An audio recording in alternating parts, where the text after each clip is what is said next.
In this video, let's cover and create a chain for smooth, airy vocals. But first, we have a brand new membership that gives you access to discounted professional mastering, educational courses, and a lot of great perks, but more on that at the end of the video. First, let's answer the question, what is a smooth, airy vocal? So before we get into our chain, let's quickly talk about what we're trying to achieve.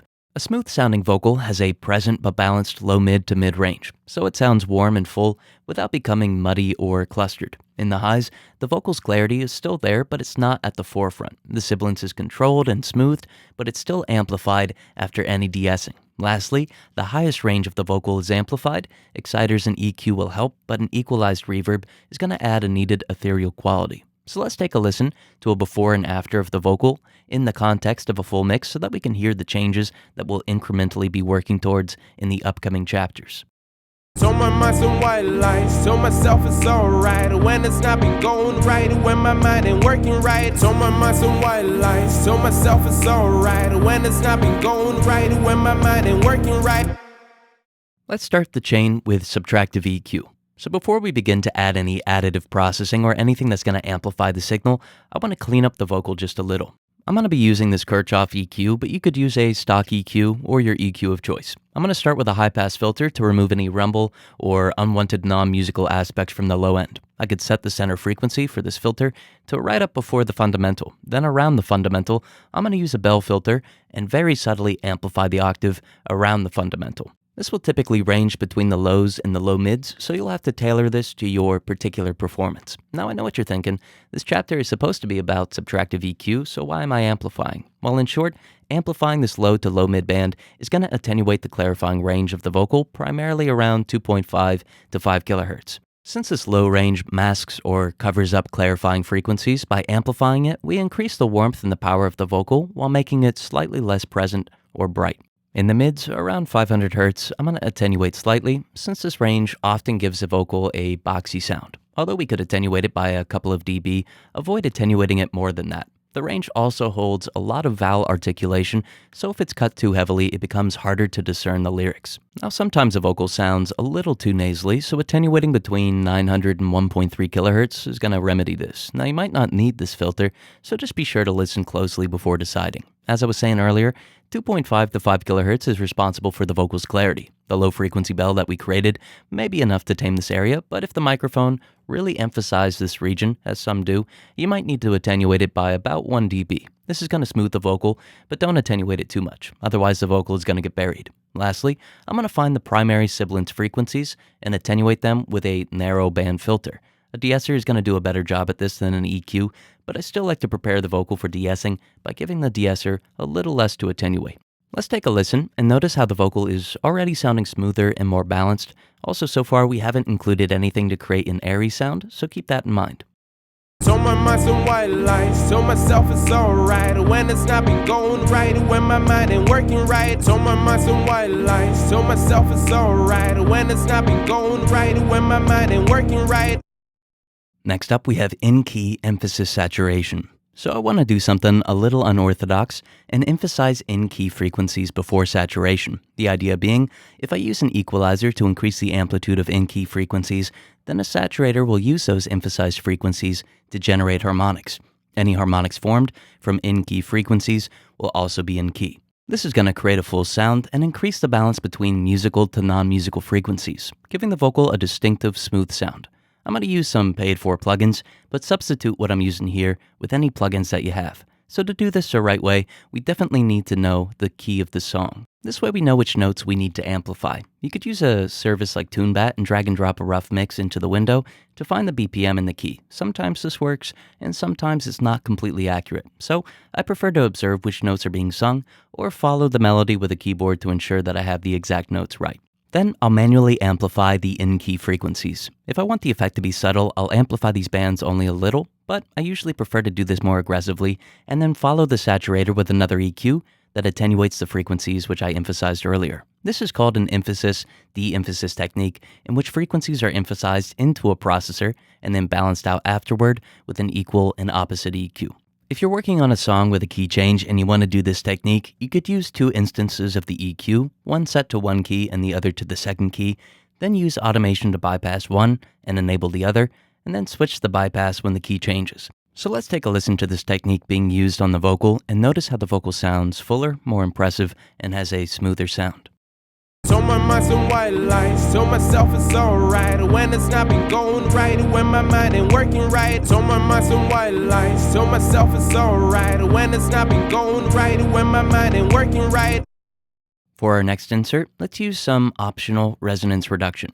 So if you don't have this plugin, don't worry about this step, but I found that it's helpful if I want a smooth vocal. I'll use this Soothe 2 plugin and set the emphasis bands to attenuate any resonances in the low mids to high mids. This is going to smooth out any aggressive frequencies in the vocal, creating a smooth and balanced sound. I'm going to adjust the pre-emphasis bell filters and center them on frequency ranges where I'm hearing the most clashing and clutter. I'll also emphasize a bell around the sibilants and attenuate a little more in this area. This is going to vary from vocal to vocal, so if you use this plugin, use your ears and decide where to attenuate and when it's needed. We could keep subtle settings, or we could attenuate more aggressively and then blend the effect in with the mix style. So let's take a listen to the plugin being introduced and notice how it smooths out the sound.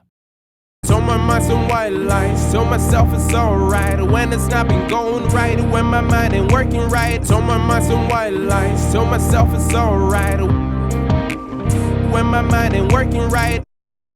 For the next insert, let's use smooth, soft knee de-essing. So next up, let's work to control the sibilants a bit more. With future processors, I'm going to amplify the highs, so I really want to ensure that the sibilants is controlled before amplifying anything. I'm going to use this Weiss de-esser since it lets me control the attack and the release times, as well as the knee. This is going to help me control the timbre of the sibilants until the S sounds are present, but smooth and controlled. So with both the split and the high shelf bands, I'll first find the offending frequencies and achieve a little bit of attenuation by carefully setting the threshold and altering the range. Now already, the attenuation is helping and the sound of the de-esser is clean, resulting in a transparent sound. But I'll open up the window settings and adjust the attack and the release for each band while listening carefully to find a good balance of smooth without reducing clarity. The soft knee setting is going to increase the amount of attenuation, so I'll have to adjust the threshold of the bands while increasing it to find the right amount of attenuation. Now once the attenuation sounds correct and has smoothed out the sound, I'll use auto makeup gain to amplify the compressed range, typically only on the high shelf. Now, I'll amplify it as much as needed, but likely won't make up all the attenuation that I introduced. The idea here being that once the sibilants' timbre has been altered to a smoother sound, I can amplify the range, in turn balancing the spectrum before additional broadband amplification. So let's take a listen to the vocal and notice how the frequency response is similar to what it was before, but that the sibilants in the high end generally sounds a lot smoother. Told my mind some white lies, told myself it's alright when it's not been going right, when my mind ain't working right. Told my mind some white lies, told myself it's alright when it's not been going right, when my mind ain't working right. Next, we have upfront series compression. So next, I'm going to control the overall dynamics, first with peak down compression, used to bring up all the quieter details, then with RMS compression to smooth the sound. So first up, I'll use this Proceed 2 and use the vocal algorithm. If you don't have this one, your stock compressor is going to work just as well. Now, this algorithm locks the knee in the ratio, but it still gives me control over the threshold. Next, I'll turn on look ahead, increase it to a couple of milliseconds, and ensure that auto makeup gain is on. So far, these settings will cause smooth compression due to the algorithm and the soft knee that quickly captures the vocal due to the look ahead, and then automatically amplifies quieter details due to the auto makeup gain. Too much attenuation and the vocal will begin to sound harsh, so I'd recommend about 2 to 5 dB of compression depending on the genre. Less compression for softer genres and more compression for pop and R&B. Lastly, I'd keep the attack around 10 milliseconds and the release around 200 milliseconds. This release time is quick enough to retain the vocal's detail, but it's long enough to subtly smooth the vocal's dynamics. Once we've settled on the settings for this compressor, let's introduce an RMS compressor. An RMS compressor measures the overall loudness of the signal instead of trying to capture the peaks. RMS compression results in a very smooth and clean sound, but it lets some of the peaks through. This free compressor by Tokyo Don Labs is going to work well. We'll set it to a completely RMS setting, use a longer RMS release, and then achieve about 1 to 2 dB of compression. Lastly, we'll use some makeup gain to compensate for the changes. So the first compressor controls the dynamics very accurately, as well as brings up quieter details. The second compressor controls the loudness and creates an even smoother sound. So let's take a listen to the vocal in the context of the full mix, first with the Proceed 2 enabled, and then with the RMS compressor enabled. Told my mind some white lies, told myself it's alright when it's not been going right, when my mind ain't working right. Told my mind some white lies, told myself it's alright when it's not been going right, when my mind ain't working right. Next is high frequency exciting. Finally, we're at the point where we focus not on smoothing the vocal, but on creating an airy sound. Now, the plugin Fresh Air by Slate Digital is one of my favorite ways to increase air. It's free, but keep in mind that it requires an iLok account. The plugin both equalizes and adds harmonics to the highs, creating a clear and airy sound. The high air band equalizes frequencies 12 kHz and above, so this is really where a lot of the air is going to come from. Now, since this plugin is so simple, let's just take a listen to the vocal having its highs amplified and notice how some adjustment is needed until the right amount of brightness and air is found. Told my mind some white lies, told myself it's alright when it's not been going right, when my mind ain't working right. Told my mind some white lies, told myself it's alright when it's not been going right, when my mind ain't working right. Next, let's introduce some smooth, short, and equalized reverb. At this point, we're done with processing on the vocals channel strip. Next, we're going to set up a send or a bus. On the corresponding auxiliary track, we're going to insert an EQ and then a short reverb. The idea here being is that we equalize the signal before it hits the reverb, making it easy to control what gets reverberated. So with the EQ, I'll isolate the signal to the mids. A high-pass filter around 600 Hz and a low-pass filter around 3 kHz will work well. Then, I'll introduce a short room or ambience reverb. I'll keep this effect at 100%, then use the channel strips fader to blend it in with the original dry signal. This short reverb creates a density due to the quickness of the reflections, almost creating a doubling effect, but in a more realistic way. Now, since the reflections are so short, when they blend in with the original signal, they'll soften some of the transients and smooth out the sound. Since the reverb's effect is at 100%, we don't need to worry as much about using linear phase processing on the EQ, but it won't hurt to enable it anyway. This is going to avoid phase cancellation while also softening the transients slightly due to subtle pre-ringing. Let's take a listen to the reverb being blended in. First, I'll use it aggressively, and then I'll blend it in until it feels right for the vocal and the mix.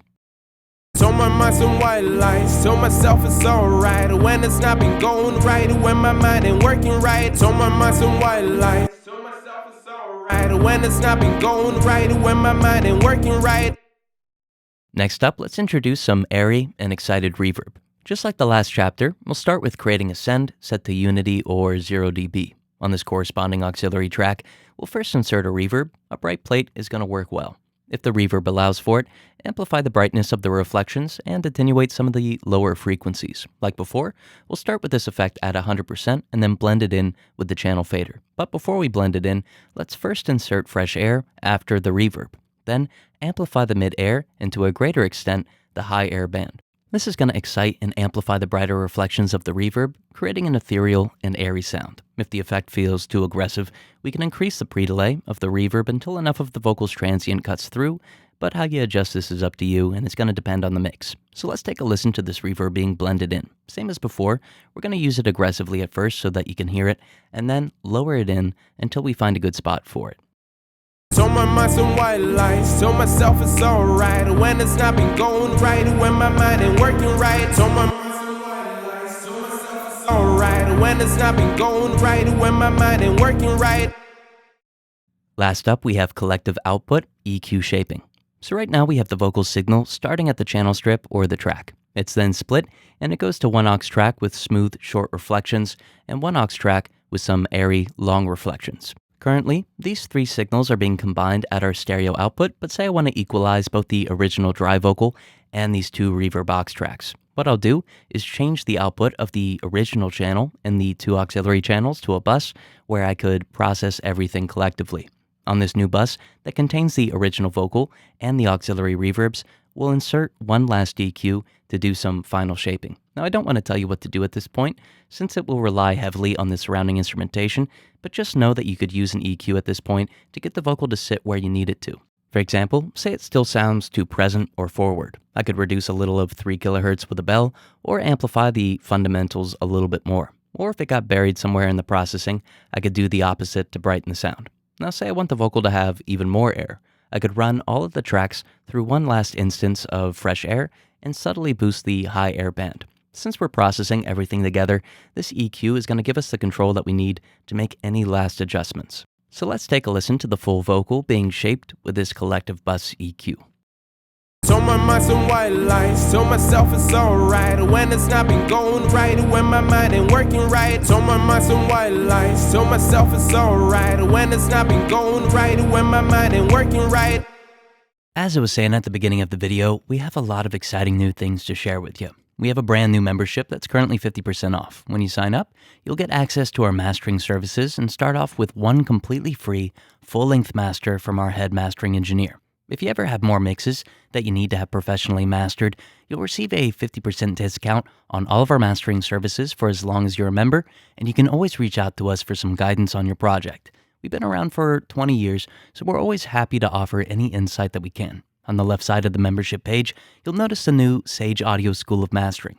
As you watch videos, you can track your progress, add comments and questions, or leave some helpful advice for your fellow engineers on any one of the videos. When you've completed the course, expect a course certificate badge in addition to the badge that you get when you initially become a member.